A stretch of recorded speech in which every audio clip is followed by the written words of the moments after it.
Hello, friends. This is Dave Hurwitz, executive editor at ClassicsToday.com, here to talk to you about Russian verbs of motion. Now, this is a topic that strikes terror into the heart of many a Russian student because Russian verbs of motion are a universe unto themselves. Because in Russian, you see, the verb not only tells you that you're in motion, but you have to be very specific which one you pick because there is a different set of verbs for walking or going on foot or for conveyance by vehicle and also the direction that you're going or whether it's a round trip or whether you're entering or leaving a space or a building. It can be very, very complicated. But the fact of the matter is, as I told my friends who were having a nervous breakdown about this, English is just as bad.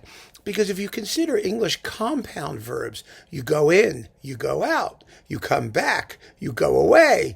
You have all of the same kinds of constructions, only they happen to be compound verbs. That is, you put two words together, but who cares? I mean, you still have to put them together.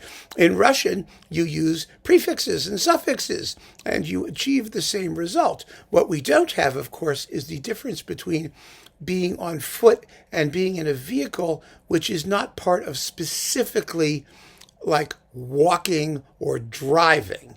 We have verbs that do those things, obviously, but they're not quite the same as in Russian, but essentially, the more you get into it, the more you realize the similarities rather than the differences. But the problem simply being memorizing the vocabulary. But the one wonderful thing about Russian verbs of motion, unlike verbs of motion in Romance languages, I might add, is that they're completely regular. The conjugations are absolutely regular and logical, which is fabulous once you get the hang of it. And so that is a long way of saying that one of the ways I learned Russian, and specifically my verbs of motion, was listening to Shostakovich's 14th Symphony, because the second number, Malaguena, to a Russian translation of a poem by Lorca, goes, Smert vyshla, I ushla iz taverny. Yes, what that means is death walked into and walked out of the tavern.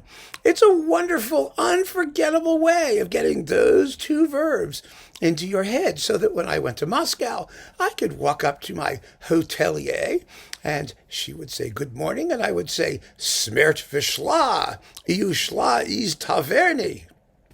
I mean, I got a few looks, naturally, but the stranger the look I got, the better I knew I was being understood.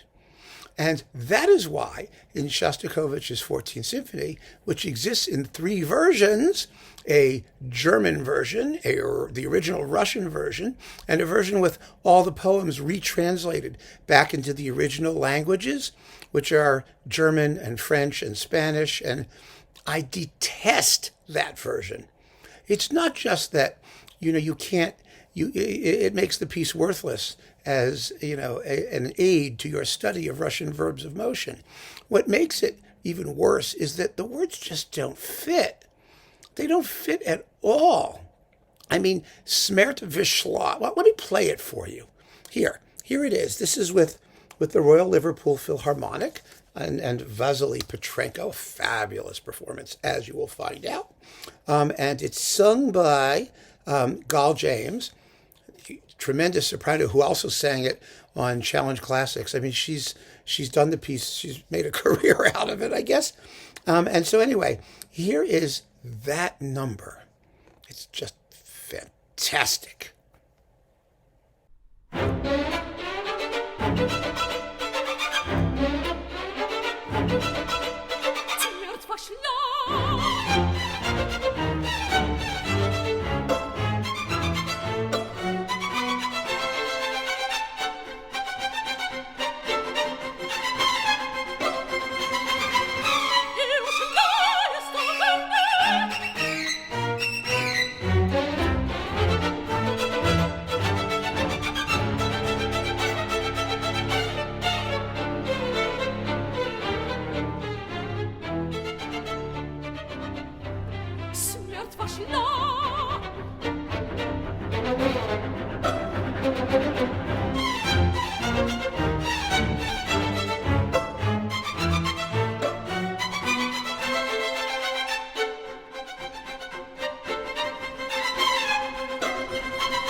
Isn't that fun?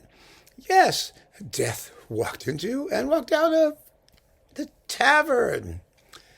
And, the thing that's so funny about it is that it doesn't work at all in Spanish. In Russian, it's Smert vishla, iu shla, is taverny. It's just wonderful. Works perfectly. It works perfectly in English. Death walked in and walked out of the tavern. See? It's absolutely fabulous in English. But unfortunately, Lorca was not English. In Spanish, it's La Muerte. Well, what does that have to do with it? You miss the entire verb of motion, which is the whole point of the damn poem. It's awful. And so do not ever, ever get a version of this symphony with the poems retranslated back. It's a terrible idea. Not only that, but Shostakovich's word setting is so good. It's so careful. There's so many parlando passages. So you have to change the rhythms. You have to change the melodic line to try and squish it into the syntax of these original languages. It's just an awful thing to do. A terrible thing to do. Whether Shostakovich agreed to it or not, I don't know. I don't care. And I don't want to know from it.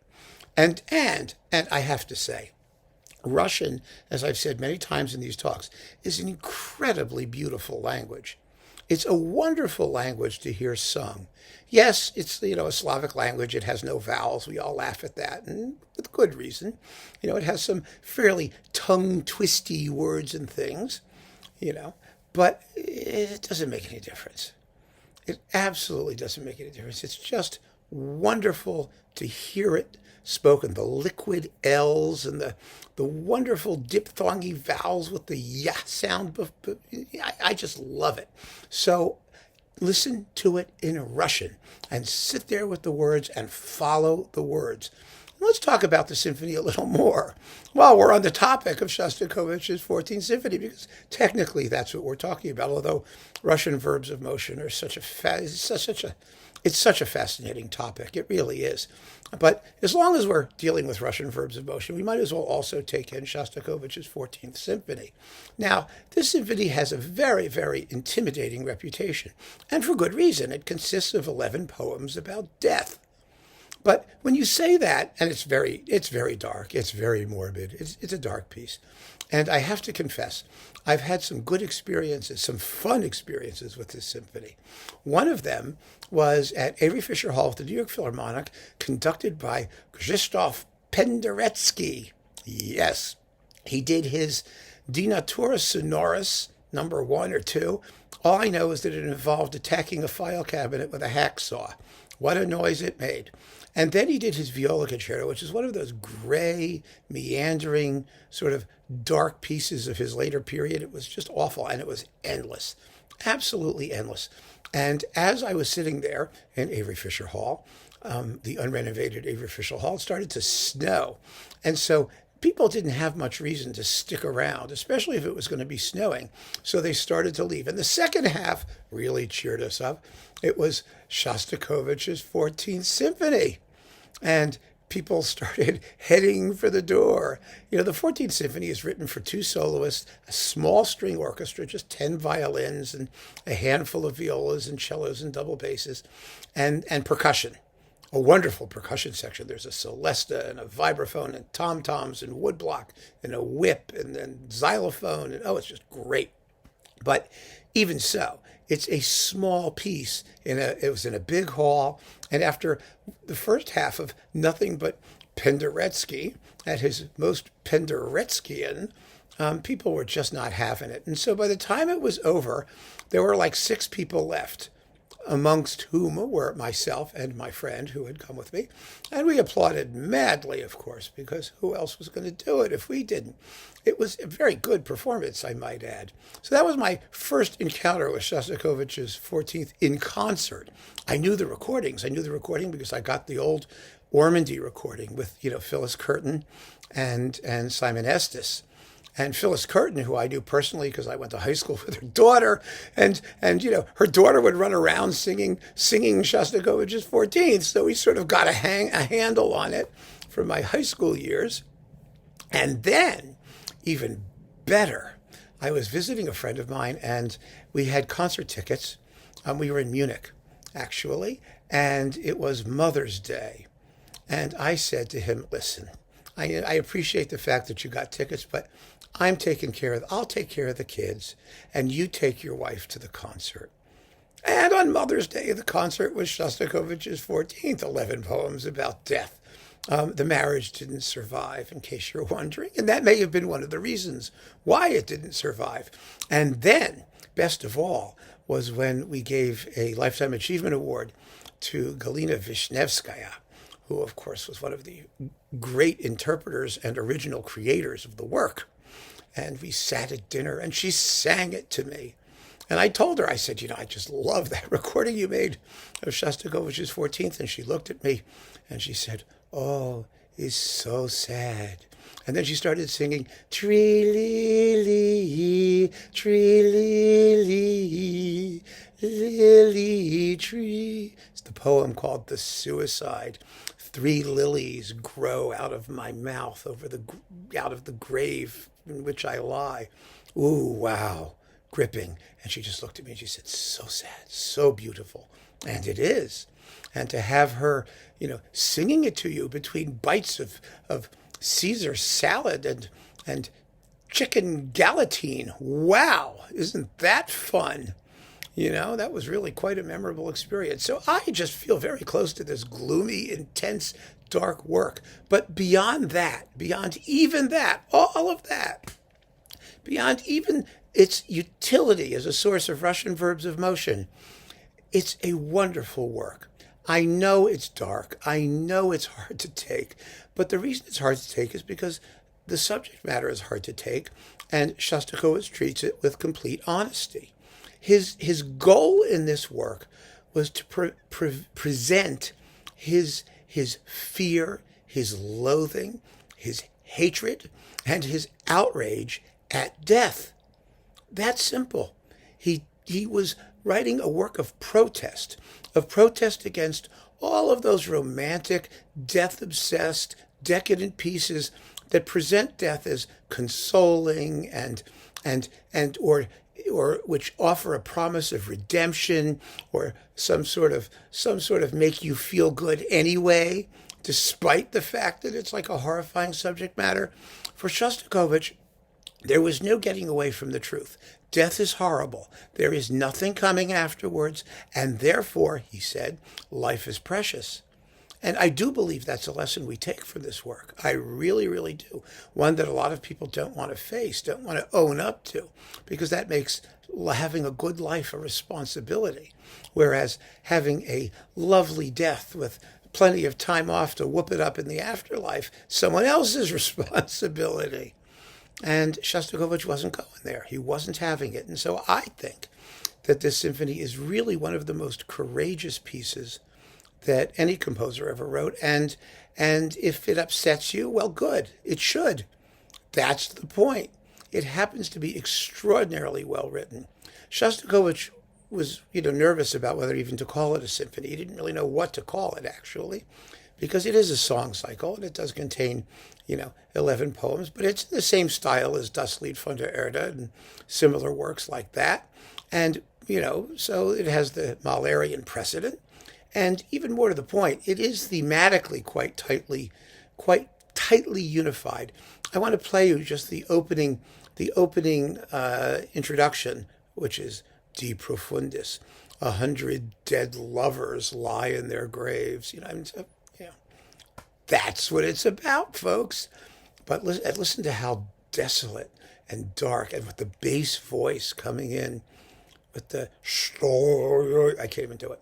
It's just amazing. So here it is with let's see who's singing this. Oh, Alexander Vinogradov. Alexander Vinogradov. Oh, he's terrific. He's listed as a baritone here, but he has the voice. He's got the notes at the bottom of his range. Here is the very opening of the symphony. Listen to the first thing you hear on the high violins.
Now that's dark and bleak, but again, extremely beautiful, quite haunting. The whole piece is.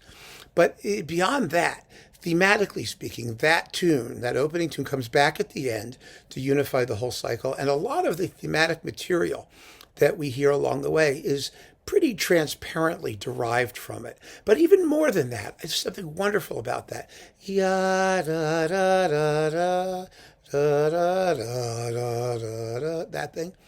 That tune is one of Shostakovich's musical monograms. Now, it's not DSCH, it's not his initials, it's not his sometime girlfriend, whatever her name was. It's not anything that we know about. All I can tell you is that the first time we hear it is in the 12th Symphony, in the slow movement, and in the finale, it's the actual apotheosis, the dawn of humanity, which tells us what's become of humanity by the time we get to the 14th Symphony. And it's the beginning of that whole sequence of three movements in the second half of Babi Yar, the 13th Symphony.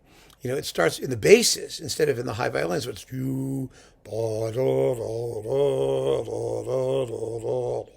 know, it's that just that oscillation between two notes or so in that kind of a rhythm, that rocking, almost lullaby sort of rhythm. That is a constant motive in Shostakovich's late work. And it's worth pointing out because it's nowhere more pervasive than in this symphony. And if you know Babi Yar, you know, when that theme comes back in the flutes, in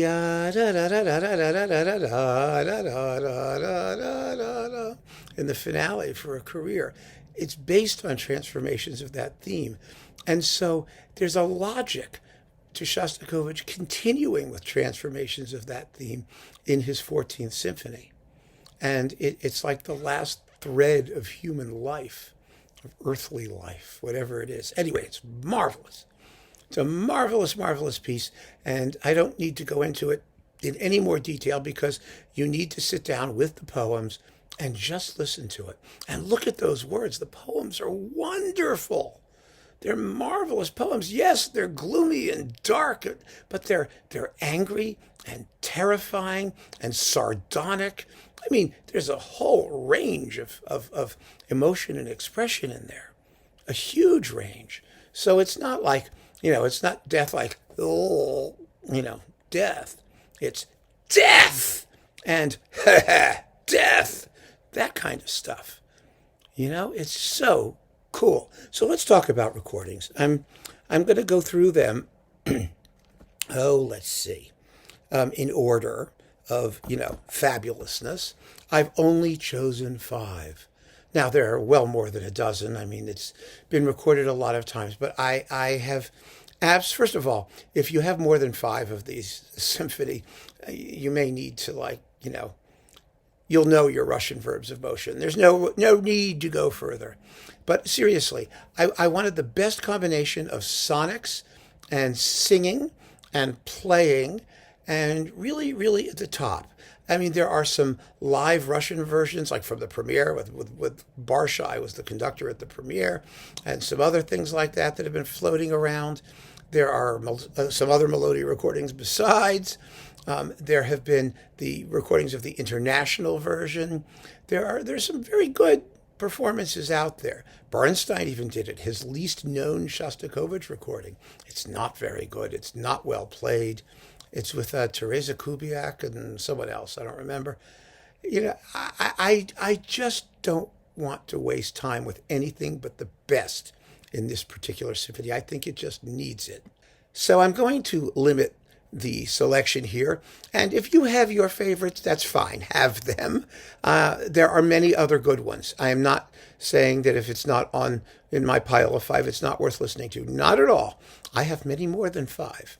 I think it's crazy, and I honestly don't play them. I just don't, because I think that the ones I have are so good, I don't really see much need for the rest of them. And in this particular work, I just don't want to hear 50 versions of it. I want to hear the ones that just go for it and done. Basta. Fertig. Genug. Whatever you want to say, So here we go. Let's see. Oh, yeah. This is going to surprise you. Theodore Karensis. Before he became a narcissistic whack job Beethoven and Mozart quasi-disant expert. He is now, he started out doing some interesting stuff. And this was on Alpha, and he did it with his Music Eterna up in, the vastness of Siberia, which is where this music sounds quite at home, I might add. And it's with Yulia Korpacheva and Peter Migunov. And it's quite fine. Absolutely marvelous. It has, he's an interventionist. It's got some gnarly accents and things that he pops in there, and but it's not grotesque. And I read a review actually of this on like Amazon or something, where some guy went off on it, talking about how they're all period instrument people and they're playing with no vibrato and it's Baroque and this and that and pulled about, and it's nonsense. Absolute nonsense. There's nothing of the kind. Yes, it's a heavily inflected interpretation, but there isn't anything that's like unidiomatic or demented about it. It's very well recorded, and it's really probably the best thing Karensis has done to date, in my opinion. And so there it is. So that's one. Number 2. Here's another one that you probably don't know, but really, really surprised me when it came out. I was very pleased. On Chandos, this is with Elizabeth Hollick and Nikita Storyev with I Musici de Montreal under Yuli Turovsky. This is a wonderful performance. Very, very well played by the strings. Extremely well sung. I was very impressed with Elizabeth Hollick, who had a lot, sort of the same weight of tone that Vishnevskaya had. I mean, she gives a very, very fine performance. And it's, again, marvelously well recorded. I don't know if it's still in print. I got to tell you, it's a very, very good performance. And it's a one-off. It's not part of a cycle. So, like Karensis isn't either. And I like that. I like people who give this symphony a little bit of love outside of the, contractual obligation album, because they're doing a cycle. Oh, God, we have to do the 14th. Oh, God, no, not the 14th. No. It's a special work. It deserves its own special, separate, and independent treatment and consideration and love, even as a work. It's just terrific. Next, and some of these are quite recent. I'm not just going to play a lot of grotty old Melodia things. There's no need. They're fabulous modern performances. This one is really hot. Mark Wigglesworth. It's part of his cycle that's on Bis. It's just terrific. I was so impressed by it. It has a wonderful, wonderful weight of tone to the strings. It's very interesting, because the number of strings is absolutely specified.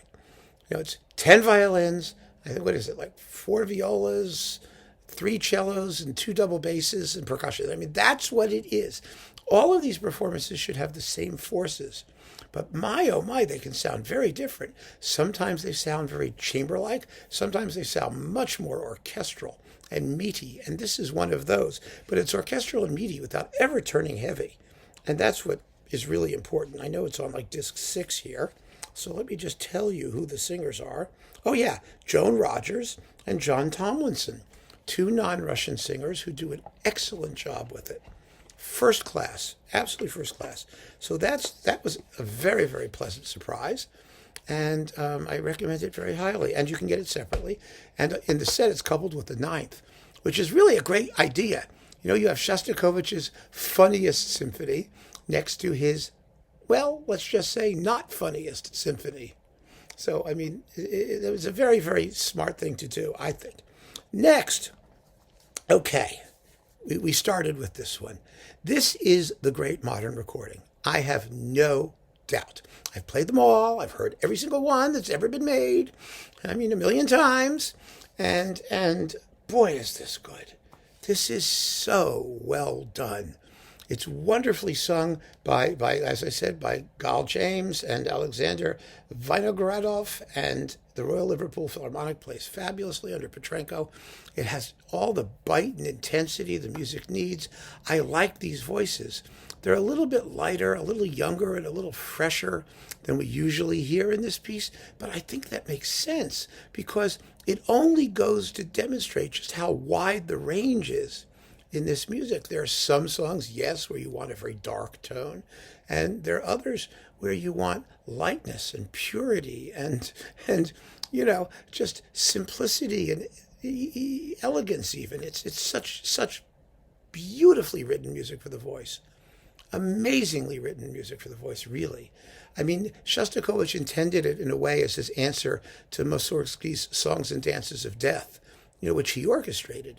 And you hear that. You hear that the Russianness of it and the Mussorgsky angle, especially in its just that naked emotional honesty in these pieces. And I think these voices are just marvelous in that respect. Absolutely marvelous. However, I always come back to it, and you know which one it is. Yes, Rostropovich and Vishnevskaya and Mark Reshetin. Oh, my goodness. Wow, baby. It is just insane. This is around the time, this is after the premiere, but, you know, it was around that period. And heavens to Betsy, they just smoke it. It is so exciting. It has just a white-hot intensity. You know, the key is to compare versions of Malagueña, which I played for you. So not, you know, so that you can get your Russian verbs of motion in shape. Well, those Russian verbs of motion really move here. I mean, it's a take no prisoners, completely white-hot, hysterical performance. And it's great. It's just great. I love it. I love it. I love it. It's one of the best things I've ever heard. And it sounds even better than it did when Vishnevskaya sang it to me over her salad. It really is just stupendous. So, you know, if you can get it separately, which actually was possible fairly recently, you may want to do that if you don't want the whole cycle, which has its ups and downs, obviously.